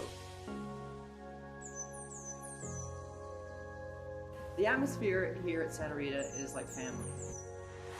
The Santa Rita facilities are world-class polo facilities. They're in the center of Wellington, Florida, and it's the perfect place to come and play polo at this time of year. What I really like about Santa Rita is that we have everything very near to the barn, so I can get on the horse and go to the track, ride the horses, or sticking ball on the field. All the people that work here at Santa Rita are really nice and really friendly. Also, you can bring the children because the barn is very secure, so the horses are very comfortable and they rest very well. The Dancy family is providing some wonderful opportunities here at Santa Rita, particularly for the women, because in women's polo we're just now starting to really blossom and grow. Melissa Dancy and Alina Carta have put together this league, and they're doing a fantastic job making opportunities available for women to play once a week against each other. So the Santa Rita League has helped us develop these friendships and bonds and create ways of improving women's polo. My name is Juan Bolini, and we are here in Santa Rita Polo Club. I'm the chef director of the polo school, though we do have lessons, and the idea is to have polo for everyone. I've been coming out here taking lessons at Santa Rita for 4 years. Every lesson is really fun. It's always a good time to get out on a horse. And I think polo is a sport for everyone. So we really have a facility for any level of polo that you want to come enjoy. So I really enjoy what we do here, and then Mark and Melissa Gancia really love the game of polo, they love horses. I highly recommend anyone coming to Santa Rita to play for lessons, for club chukkers, for polo tournaments at any level from local to as high as 26. We're very grateful to have the chance to play here. Thanks to Melissa and to Mark and everyone at Grand Champions in Santa Rita.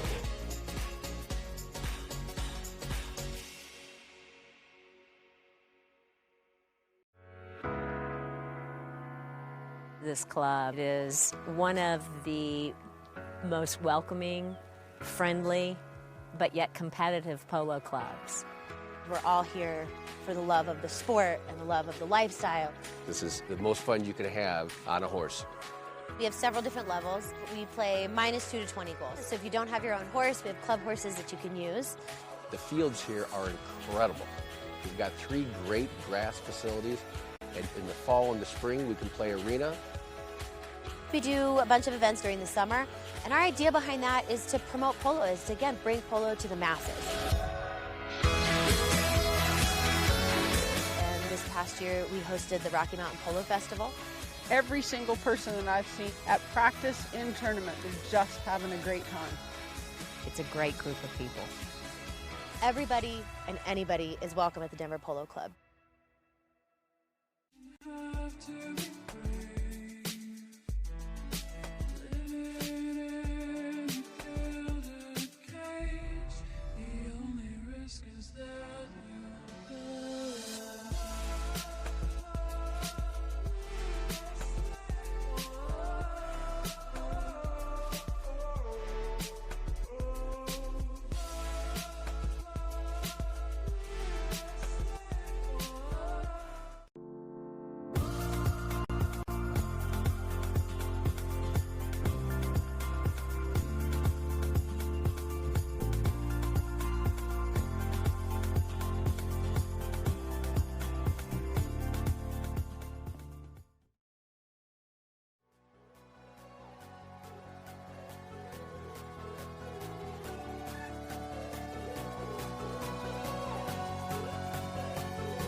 I love this mare that we got from Vicky Armour. Her name's Girl Power. She's probably the most comfortable horse I have. My name's Carlos Gracida, and I played the mare a couple times in Grand Champions. Yeah, Girl Power was always nice. She was always smooth. She always had a good mind, and for a thoroughbred, that's huge. I play her usually first and sixth. Best attribute, definitely her speed.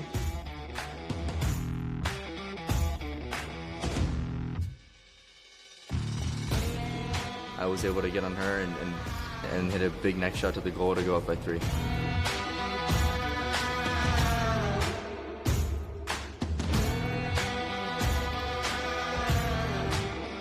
She has such a comfortable stride that I had such confidence hitting the ball. I knew I was going to hit it well because I was on her.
As we come back to the action here, we've said goodbye to Freddie Mannix and hello to Jesse Bray, another member of the Alegria squad. Jesse, thanks for sitting in the booth with us here for the next 3 Chukkers. Man, what a great first half we just watched there between these two teams. A little bit of a slow start for the World Polo League team, but man, in Chukker number 2, they came back. They put 3 points on the board quickly there and brought themselves right back into it. A lot of action in the first half of this match with Nero getting hurt. We saw a huge run. Nick Roldan running, probably 200 yards to goal. And as Augustine Nero came flying in to defend, he was pointed right at the goalpost, and you know what happens a lot of times then. That horse has to make... Horse goes one way and he goes the other. Yeah, and the other was the ground, was the other way there. And so he rolled off, as you know, we see often when a player comes off, he just kind of hugs the ground there for a second to make sure everything's A-okay. We went into injury timeout.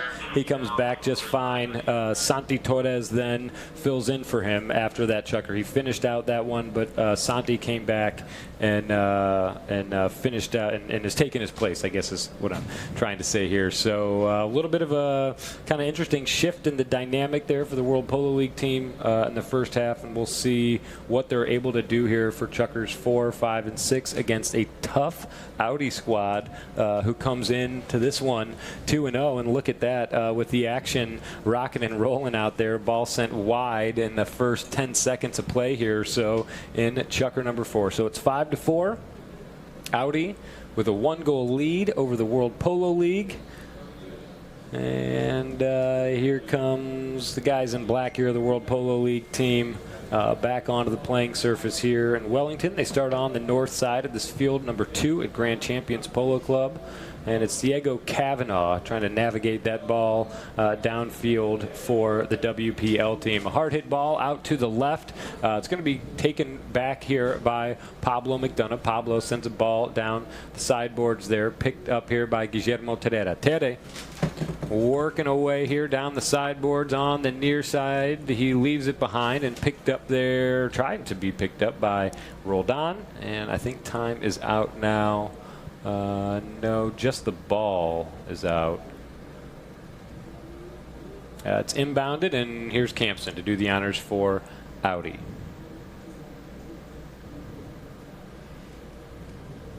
And another whistle.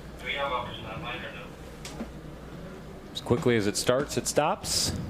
And they're going to move this one north here. What did you see along the sideboards there? Did you see anything on that one, Jess? Yeah, so Campson was bringing the ball in, and he, I think he left it for Pablo behind, and Augustine, who was next to him, jumped in there, and Pablo had the line there. Yeah. Pablo was coming in from behind. Yep. Yeah, sorry, Terera was coming in from behind, and he said, guys, but the ball was right there. Exactly. That ball, when you're that close, looks like a beach ball. We see players getting in trouble with those frequently, but it's hard. I mean, at times it's hard not to. I mean, you know, what if they don't call it? Yeah, it never works. Yeah, like what if that, they do? But, yeah, but they probably will. Just kind of caught with his hand in the cookie jar a little bit on that one. That'll send Audi to the line. Not a great place to send them. 6:11 left in the fourth, and it'll be Pablo McDonough here for the boys in red. Pablo shooting from 60 yards out. Defended goal.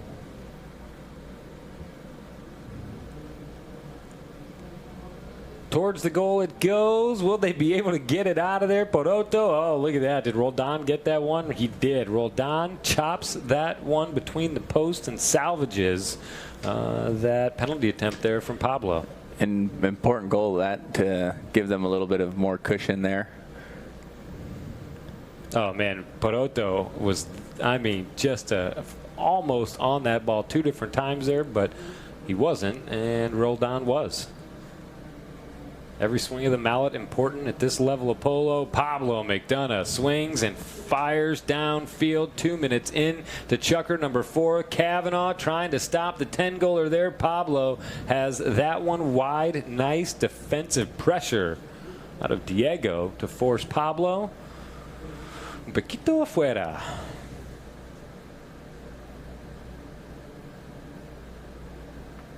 So on the knock-in here for the World Polo League team, it'll be Kavanaugh. Diego looks downfield. Diego Kavanaugh trying to decide where to go with this ball. Diego Kavanaugh 60 yards off his own back line here. Roldan in front. Diego taking his time. He did this on the last knock-in too. Kind of get downfield a little bit, 60, 80 yards, and then decide where to go with it. Tadera takes off. He's got Torres out to the right, and Poroto tied up with Pablo in the Audi territory there. But Tadera finds an opportunity, hits downfield. Poroto Cambiaso trying to chase it down with Nick Roldan. Poroto Cambiaso, a beautiful shot there. But Huge Roldan, save by Nick. I mean, awesome play. And he was able to avoid the goalpost, which is also a handy situation. Torres trying to chop it through the pack there. Oh, look at that. Pablo McDonough hits for Mark Ganzi. Ganzi by himself out in front on a breakaway. Oh, no, that one pops up. It's left behind. Torres trying to sweep it out there. His ball left behind. Now Kavanaugh with a short tail shot there. Inside, Poroto tries to send it on further with the next shot for Tadera. Tere there on a pony named Tigresa. Here's Tadera. Torres on the move out in front. Filling in for an injured Agustin Nero. I happened to see Robert Tito at halftime. He said Nero was all right, but a little shaken up. Here's Tere. Guillermo Tadera. Trying to work down the right-hand side of Pablo McDonough. Big neck shot here. Will he be on target? Guillermo Tadera. Wide of the goal, over and out. 3.5 to play in the fourth. They're shooting. They're shooting. They're shooting, that's for sure. Both teams. Nice field here. Second half of play. We have packed sidelines here, out stomping divots during halftime. That always helps the field conditions. You hope that you can get enough of those divots stomped down to keep that field nice and clear for the second half. We see Pablo zigging, zagging, releasing. Roldan pumping to get out in front there. He slows down. Poroto gets a little touch on it there. Roldan is able to resurrect that play, though. Here's Roldan slowing things way down. Diego Kavanaugh, the 9-goaler, all over him there. They're working both sides of Roldan. Look at Nick. I mean, he wants that ball back. He takes that ball back. He puts Tadera on his right hip there, trying to get inside. It's left behind, though. Here's Tere. Guillermo Tadera here for the World Polo League team. His team trails by a pair. 2:28 to play in Chukker 4. Tadera's left it behind. Kavanaugh's in. He gets the heel of his mallet on it. Not enough to take full control, and it's Roldan back in the driver's seat. Roldan on Keyman. Roldan. He wants a goal here. He's tried a couple different times to get inside. His efforts have been shut down. It's backed by Kavanaugh at the boards, now over them. Maybe bad luck. This will be the play for Roldan, as Audi will have the inbound. Yeah, bad luck for sure. So the black jersey team hit it out. That means that the red jersey team will hit it back in. But we see Roldan off his pony there at the back line. They're going to give an official timeout here. 2 minutes on the dot left to play in the fourth. And I mean, just about he's got everybody. some power going forward. Man, he's got everything going forward. I mean, he's got it really takes all three guys with him. Freddie and I, were talking in the first half about just what a run he's had. England, Argentina, back to the U.S., talking about the importance of playing down in Argentina. And he says that, what Freddie was saying was that that's really the mecca for polo, and that's where it's really going on. And if you want to improve your game, you go to the spot where it's going on. That's the place to be. It really shows. I mean, I don't know if you can attribute Nick's game specifically to that, but between playing in Argentina, playing year-round polo at the highest levels possible around the world, he's playing some lights-out polo.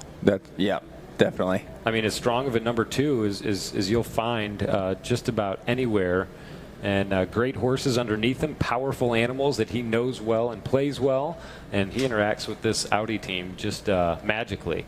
Here's Pablo McDonough. Trying to find a path into the goal there. He goes across the front. It's stolen away and picked up here by Guillermo Terera. Terera goes into the corner there. That man is just magical from a ball control standpoint. You see Torres, now Kavanaugh. Diego Kavanaugh working that one out in front. Kavanaugh trying to find Terera. Terera slowing away down there. Nice moves by Terera. Peroto goes out to assume the attacker position, but Terera's going to hold on to this one, try and get it done himself. Will it cross the line? No, not this time. Whew. Just barely wide. Over that back line and out of play, but a hungry WPL team. They have their chances, that's for sure. We'll see Campson here. Chris Campson. On the knock-in here for Audi. Pablo trails. He drops it back for the 10-goaler. And here comes Terera trying to get a hook on Pablo. Pablo lays a shoulder on Santi, and Terera tries to pick the pieces up. He knows he can't get back to it without fouling Campson there. He pulls out of the play, and it's Pablo in front for Audi. Now Kavanaugh, the 9-goaler. The 30-second warning horn has gone here in Chukker 4. Diego Kavanaugh, nice lofted back shot right towards the sideboards, and it's picked up, touched at least once by Torres. Nice back shot. Caned around the corner there by Campson. And what looked close to a foul there by that World Polo League team. The umpire's not whistling that one. The pass sent from Terera to Peroto. Cambiaso, the original clone here, trying to get to goal. Shut down by Roldan. And the double horn goes here to send Chukker 4 out the door. Audi with a 2-goal lead at the end of the fourth. We're going to go to a quick commercial break here and come back for Chukker number 5. Don't go anywhere, folks. ChukkerTV and the Polo Channel's live coverage of the World Polo League and the Triple Crown of Polo continues after this short break. We'll be right back from Wellington.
Santa Barbara.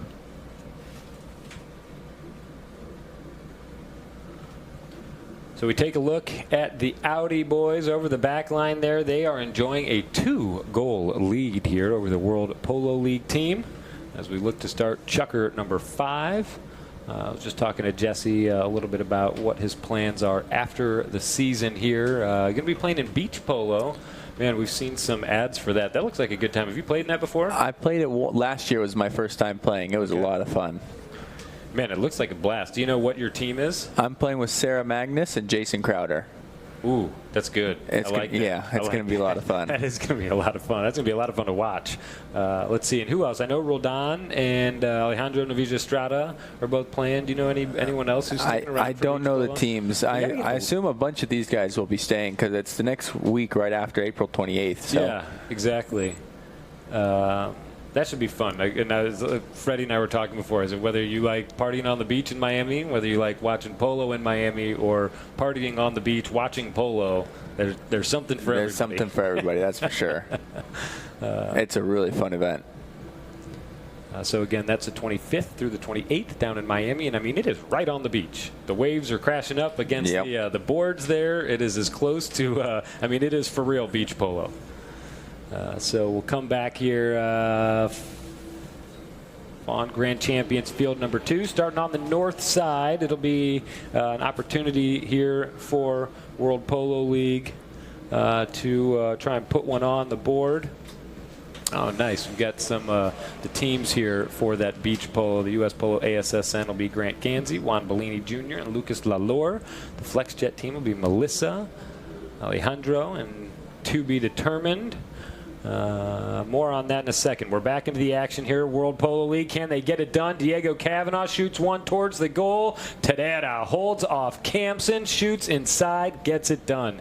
They needed that one. I think that was an important way for them to start Chukker number 5, and they got it. Yeah, they were missing in the end of the fourth Chukker, the whole fourth Chukker. They were missing some goals, and to get one back now really gives yourself some confidence again and brings it within one. Tadera, I think he personally needed that one also. He has been awfully close a number of times, but that was a great way to hold Campson out there, which is not easy to do. No. He's a big guy on big, powerful horses. That's his strong suit. Now Roldan. Roldan. Pablo there with him. Tadera. Shoots into the action there, trying to keep an eye on Pablo. Tadera held up there a little bit by Roldan. The ball lost under the pony of Tadera. Now Roldan here.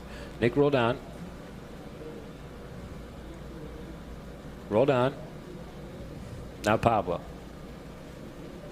Pablo McDonough, the back of the pack, releases for Campson. I don't know if he sees that one or if it'll get to him anyway.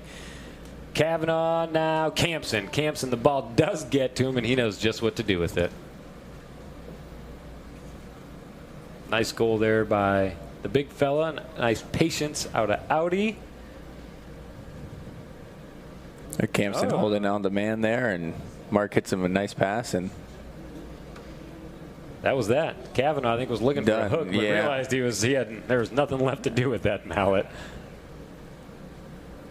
Trying to maybe knock the ball down, but Campson had that one signed, sealed, then delivered. Here's Campson trying to win the throw-in. Tadera's mallet keeps Campson's away from the ball, but Pablo picks the pieces up and takes off running here. Pablo McDonough on the near side out in front for Mark Ganzi. 5:22 to go. And Chukker number 5, the ball jumps the mallet of Ganzi, backed by Peroto Cambiaso. Here comes Pablo. Pablo hammers wide of the goal over the back line, out of play. So again, just to set this one up here, we're in Chukker number 5. If Audi wins, they're in. It'll be Audi and Grand Champions. Audi will go 3-0, and Grand Champions will be sitting at 2-1. Those will be the top 2 records out of their bracket, and they will move to the semis. Now, if World Polo League wins, they will force a 3-way shootout between World Polo League, Audi, and Grand Champions. So Audi has a couple ways to win or to get into the semis. They can win outright here, or they can lose here today, but still be in contention via shootout. What do you see on that replay there, Jess? I'm not too sure. I think Campson's down there fighting with a bunch of people, balls bouncing off legs, and they say, look, forget it. We're giving it to World Polo League. Yeah, the umpire's standing there. I'm sure he saw one. It seems like there's a couple options for them to look at on that one. If they missed one, there might have been another. Look at that contact there. Good physical game today. That much is for sure. Rolled on. Now Terera. Guillermo Terera. Tere.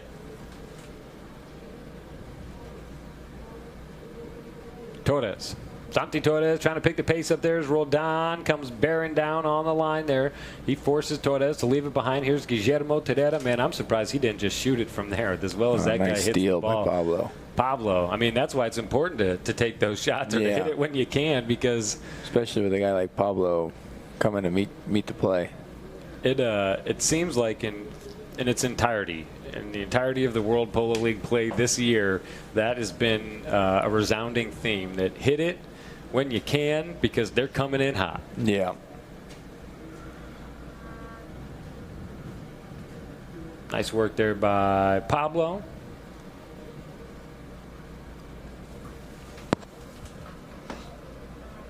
And we'll see where they place this one. It'll be at midfield, right at the midway point between these two goals. A polo field, 300 yards long, 160 yards wide.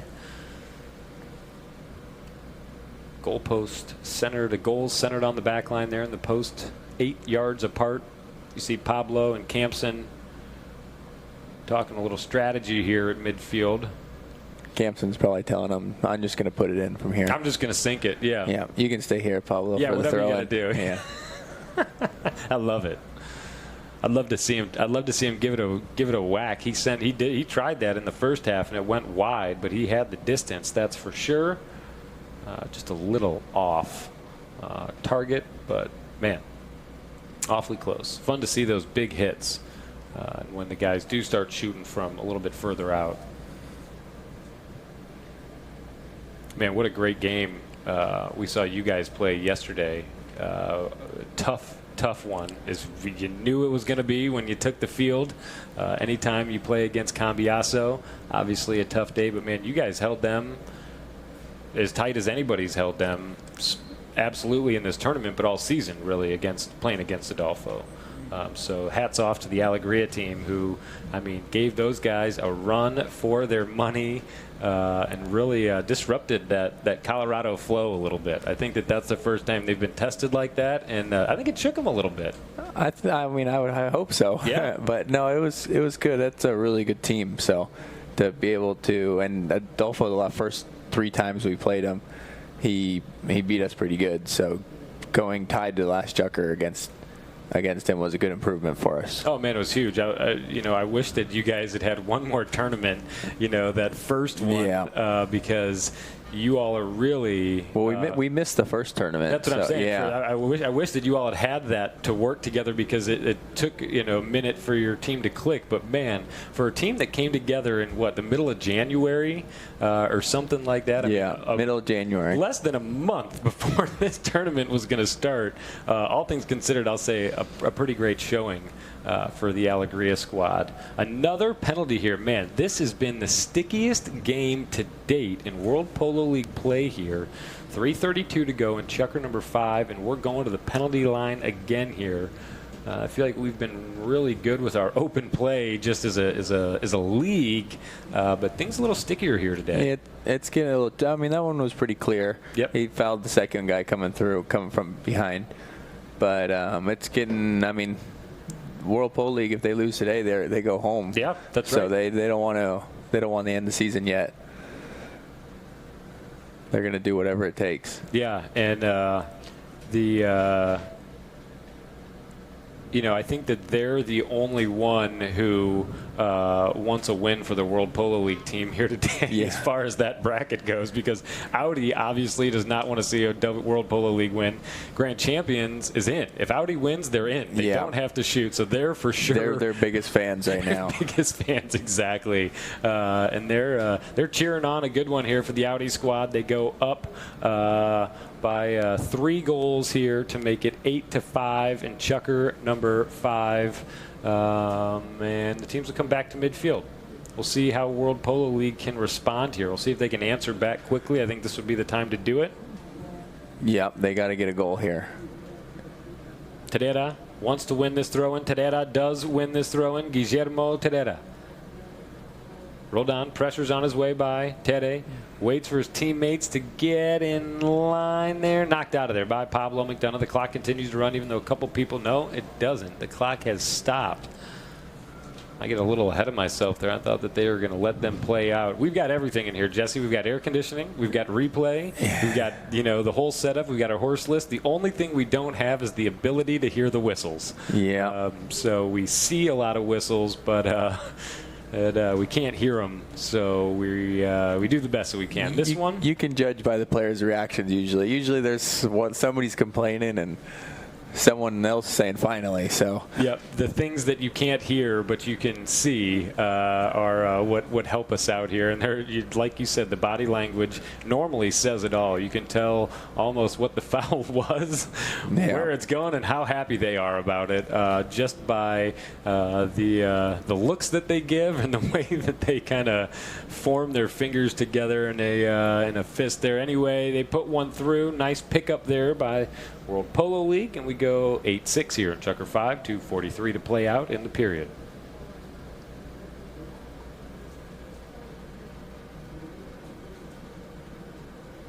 Important goal. Yeah. See if they can get one more now in the last 5th Chukker to go to the last Chukker by 1, and that's a good confidence for them. Man, would get that some be momentum. That's a handy. That would be a handy way to wrap things up here in the 5th. They are going to need to do something here, though. Try and get that ball away. Here's an opportunity for Kavanaugh. Oh, what a snag there by Roldan to get it back to Pablo. Poroto tries to challenge. Poroto stealing it from Pablo. How about that? I mean, again, that is why Pelon calls him the little devil, because that's just what he feels like sometimes. Pelon said, man, you've got to play that kid. You can't treat him like he's 13 because he will eat your lunch. And we saw it there. He was going for Pablo's lunchbox. Look at that. Santi Torres, a signature Santi move there through the goal mouth, but I think he gets caught on that one, Jess. Yeah, I think so. Let's see the replay here. Santi, I know Santi coming in, not playing your own horses is always tough. Ooh. I thought that was fine. I think he's going to be all right there. I don't know if they're challenging or not. They should. Let's watch again. Make sure we're not missing something here. I mean, if anything, Poroto's more on the line behind him. Yeah. Nick didn't move to the near side. If Nick had moved to the near side to try and make a play, maybe. But I think I hear the doors opening and closing behind us, which means there's probably some challenge going on. The way this thing's rocking, there we go. So unfortunate for World Polo League. They had a run down the other way. Yeah. That's the way it goes sometimes. Yep, a unlucky break. Sometimes there's lucky breaks, and sometimes it goes the other way. This time, it's the other way. See what they can do if they can clear this one out of the goal mouth area here. If Audi will be able to pick one up, and we'll see if it's out or a safety. I think World Polo League would like to go ahead and just knock it in as quickly as possible here, but got to wait for the umpire's permission. Okay, let's try and make sense of this one. Off the black, yeah. I don't know if that hit a hoof. Obviously, we couldn't see anything, but it looked like a mallet there, maybe. What do you think? I couldn't really tell that. Looked like Tede. I think that was Tede was trying to. I don't know if he made a touch. Maybe we can see it again. Any chance of seeing that replay again? Maybe 1:31 to go in Chukker 5. That was a great shot from right on top of them. 8-6 here. Having a trigger. And yeah, exactly. Keeping the officials busy here as they keep running back and forth to check the action. The first time they were challenging that one, and it was a good challenge. It turned into no foul. Look here. All right, so the ball's going to come in and it's going to come out. Goes under Poroto. I don't know if he touched it or not. He might not have. I don't know. It's hard to tell. It's going that direction. Either hit his mallet or his horse because it moved a little bit, but it's hard to, you can't tell from the camera. No, not conclusive. Maybe from this side. Yeah, I don't know. There, it might have looked like a mallet. I don't know. Given my druthers, I'd watch that one again in slow-mo to see if we could see I think that angle. was slow-mo. Yeah, I want to see it again. I'm too slow to watch it. It was still too fast for my brain. I'd go with the umpire's call on the field, and too hard to turn that one over. Yeah, what are you going to do? That. Sit there and scrutinize it for the next 20 minutes. So knock in here. World Polo League.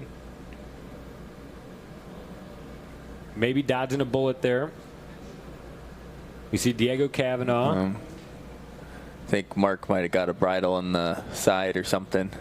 Oh, yeah, we see that number 1 in red there. Just trying to find a little bit of air. Let's watch the replay there. I think as the black player was coming in behind and the red was, well, they were kind of switching sides a little bit, and just normal polo. Wear and tear. Yeah, polo bruise tomorrow. Maybe a little gag ring on the side, maybe, or I think that might be a Pelham, unfortunately. Special, yeah. The gags don't feel as bad as the Pelhams. I was hoping for his sake that it wasn't going to be some heavy piece of artillery there. But again, I mean, it's an inherently risky sport. I mean, there's a lot of ways. It's like, what was that movie, A Million Ways to Die in the West or something like that. There's a million ways to get hurt on a polo field. And a bridle, they hurt. They hurt. But they don't do that much to you, but they'll hurt you. They'll leave you a good bruise. Audi giving the ball back to World Polo League, and nice play there. I love these gentleman-like plays where there's no need to look at this little horse at Porotos. I mean, just right where he needs to be when he asks him to drop his head and run. That's what that pony does. Look at that acceleration. Poroto Cambiaso. Bad luck there. Roldan hammers that ball. Nice save by Nick out of the air. Where did that ball even go? I think for a safety. Into the jump field behind, I think. A safety or over the boards, out of bounds. One or the other. Over by that medic. Yeah. Either way, great play. Yeah, it is a great play. It's possible. We've seen guys score from this location. Kavanaugh tries to do it here. Roldan keeps it in play. The 30-second warning horn goes here, and Chukker number 5. And here comes Pablo McDonough. Pablo hits for a wide open Mark Ganzi. Ganzi in front of Diego Kavanaugh by 2 or 3 lengths. Mark Ganzi trying to wrap up Chukker number 5 with a goal. Left behind, though, collected by Kavanaugh. Starting to run out of time in the corner. 9 seconds left to go here. And Chukker number 5 is Guillermo Tere and Campson. Campson comes across in front of him there. The action continued. No. A whistle stopping that action there. I think they're going to call Campson on that one. Yeah, I just tried to flatten out to hit that back shot and just ran over the line ball a little bit. Yep, honest mistake. Not what he was going for there. A mistake you don't need to be making with 2 seconds left on the clock. No doubt, and especially from a field location standpoint there. I mean, I guess they get a center, start the next field or the next 6 chukker with the center field shot instead of a throw-in right in front. So they on can your end, just call it like a 1 throw-in right off the bat is kind of what he just gave up there. He gave him the next one. A possession play is big. So through 5, a 2-goal ball game here. It will all come down to the 6th and final of regulation. It's 8-6. We're going to go away for a quick commercial. Don't go anywhere, folks. The action continues as soon as we come back.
So we'll look at the foul here that wrapped up Chukker 5. Watch Campson on the gray pony. Just a little overzealous there. I mean, you saw it was just a hoof over the line. I mean, really no more than the width of a hoof. But hey, look. That's more than is allowed there, and so the foul goes. You know, I think again that maybe his teammates would say, you know, what was that all about? And I think Campson's response would be, hey, in the heat of battle, you know, you do the best you can, and these things happen. Yeah, he's not looking at the clock either. I mean, at that point, he's trying to stop a breakaway from going down and trying to hit that back shot, but just drifted over a little bit more. It was close. Yeah, it was close. It was close, but not close enough to let him roll. And so World Polo League, they're going to start the 6th down by a pair, but with possession. If we look at the pony list here for our 6th and final of regulation, let's see, my iPad not keeping up as well. For World Polo League, it looks like Couscous for Tere, Nyela for Kavanaugh, and Lufthansa for Poroto Cambiaso, Mare of the Year in 2017. And maybe I am a little behind here on the horse list because that Quinella horse of Kavanaugh's is listed as gray, but that is not a gray horse that he's on. So we're going to see what happens. Looks like a little gelding to me. Yeah. I don't know the name of it, though. While we are talking about horses, man, what an impressive horse list you have, Jesse Bray. Reading the notes on your ponies, I mean, awesome stuff here to see. You know, you come so well mounted. The diversity that you have with some older horses that you've had and some younger horses coming along. I mean, how do you feel about the group that you've got put together right now? I feel happy with my horses. I think it's I need to keep working and continue to build them onto my string. But now I have a good base to set things up a little bit and continue. I don't need to get that many more. I think I just need to keep maintaining it and improving it slowly by slowly. But I'm happy with my string. Yeah. Yeah, I mean, as you should be. I mean, again, I love the, is it Disney that was back-to-back best, or 2018? Two different mares. In 2017, Disney got Best Playing Pony of the Pacific Coast, and then Venice was this last year, 2018. And then went to play with Haley the next week. Yeah. I mean, that's what a versatile horse to come out of playing high goal polo and to be able to go and play something a little bit slower with a different player on top of that. Quite remarkable. Anyway, look at this. Poroto Cambiaso trying to be the thorn in the side of the Audi team down there, but it goes wide and out. They have some bad luck on that end of that field. They can't get that goal to go by one. They're trying. They missed a couple at the end of the 5th and the end of the 4th as well. And not for lack of effort, but for lack of precision, unfortunately. Just getting that ball to go between the posts when you need it to. Yeah. Some days it goes better than others. Here's Pablo McDonough, the back of the pack for Audi. He drills that one out towards the sideboards, and Roldan goes to work. Poroto Cambiaso. Fantastic work there by Cambiaso Jr. to hold off Roldan. Terera held up beautifully nice there deal by by Mark Ganzi. Nice work, but Poroto Cambiaso comes away with control. Can he get it done? Poroto Cambiaso on his way to goal. Terera moving in to help him. The ball shoots out to the left. It goes off the post. It's still in. Roldan, hard hit ball. Here comes Kavanaugh. Can he back this into the goal? Will he try? He doesn't need to. He's got the time. He turns. He looks. Torres in front of him there. He's trying to find an open window to shoot through. Diego Kavanaugh. Kavanaugh held up by Roldan. Diego Kavanaugh. Kavanaugh now. Roldan chopped out of there. Beautiful work. Nice big back shots by Nick, clearing those 60, 80 yards both times, setting up Campson for breakaway now. Big stuff. Audi doing a great job here. Roldan again just launches that ball, and that'll end up over the sideboard into the bushes there, and possession will be turned over to World Polo League. But they can breathe a little bit now, though. They were fighting there. Pretty tight, pretty close quarters combat down there on the north side. Man, Roldan, just a human wrecking ball down there for the Audi squad today. And Poroto, I mean, the persistence out of Poroto, Cambiaso, Santi Torres. They leave another one on the field in the goal mouth. Roldan first, now Pablo. Back to try and defend here, Kavanaugh. Kavanaugh with the back shot. This one comes sky high and drops down right in front of our pavilion here around midfield. No, I think we had a foul on Diego, maybe. I think so. Did they call it? No, the clock's running. Look at that. 4:34, 3. Well, everybody stopped. Yeah, I don't know. There, now the clock stopped. I was a little surprised that it didn't stop sooner. Yeah, he comes in front there. I mean, that you could say is a dangerous play. I mean, there is danger. Not as much space as he thought he had. As he wanted there. He was hoping. And, you know, you got to hope a little bit down by a pair. Playing a team like Audi, who has really been dialed in. They have not let this World Polo League team get in their head for 1 second. They've stayed focused. They played their game. And, man, Nick Roldan, I don't know. I mean, he might be my MVP. Yeah, for a guy playing number 2, always attacking, he's hit some huge, crucial back shots to save goals and gain some yards. He's got that long ball that just gains some breathing room a little bit, and they can relax a little bit. The way he hits that thing, I feel like a broken record because I always say that about Nick. But, I mean, man, the way he hits the ball is truly unique. The way he lifts. And, I mean, when he's done hitting the ball, he's standing straight up over the pommel of his saddle. And, I mean, he just crushes that thing. Well, he's doing something right, so. Yeah, a lot right. So 4.5 to go. Here's Pablo from the line looking to go up by 3. And he will do that. Beautiful up and down by Pablo McDonough. 9-6 here in Chukker, number 6. Things looking pretty good for this Audi squad. World Polo League certainly not out of it by no means. Is this game over? However, it looks pretty good for Audi right now. I mean, this is where you want to be in the 6th. This is up by 3. 4 minutes to go.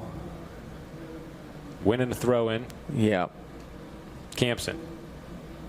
On the near side, out in front. Mark Ganzi runs onto it here for Audi. He just crushes that one on the first shot there. Ganzi follows up and puts it through. Huge goal by Mark. Huge goal. Look at that. The first Cobra strike of the match there. You see him go full Cobra. Right in front of his tent there. Yeah, you know it. That's an important goal. Go by 4 goals. Yeah, into double digits. And I don't think he can go Cobra fast enough after that one there. No, 3. Well, they've been the World Polo League's been struggling to put the ball through the goal, so for them to get 4 goals now in this last Chukker is looking a little tough. Yep. So they are up by more goals than there are minutes left to play in this match, and that is generally not a good position to be in. Here's Campson. Swing and a miss. Ball left behind, and now Terera. Guillermo Terera. Tere. Campson through. Look at Terera at work. Beautiful stuff there. Guillermo Terera on Couscous, I believe.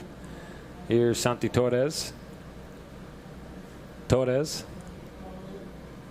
We'll see if Audi got the cobwebs out of that goal on the north side there. Poroto is going to give it another attempt before being overpowered here by Roldan. Nick Roldan gets it turned. He's got a 2-on-1 situation out in front. Campson there with Kavanaugh. Kavanaugh has the speed, pushes Campson off of that play and goes to work on the near side here. Touches once, tries to slow down and come back to it. Santi Torres coming through. They try and keep the teamwork moving there. Poroto in front of Mark. 2:15 to go here in Chukker number 6. The action chugs on. Here's Guillermo Terera. Tere. Slowing it down, circling here, trying to buy some time. Campson waits on him as Tere hits. Guillermo Terera. Now Roldan. Roldan looks for the next shot there. Not able to get it done. Terera moving inside. Guillermo Terera. Will he find a goal here? Tere knocked out of there. Roldan again. Can't miss today. It's great stuff. And he's clearing the back shots to the boards with angle. Textbook stuff. Yeah. Everything he's doing everything right that you're supposed to be doing there in those situations. Torres has Campson moving back in on him there. Campson wants that ball back. Is going to use his long arms to try and get it. Santi Torres under a red helmet filling in for an injured Augustine Nero. Torres towards the goal. Oh, that's how they've been going on all day. Couldn't win They're just for losing. missing those goals by 3 feet. Awfully close. I mean, I would love to know the stats on how many shots they've had on that goal because it's been many. Everybody going to change and leaving Roldan taking advantage of it. 4-on-2 here.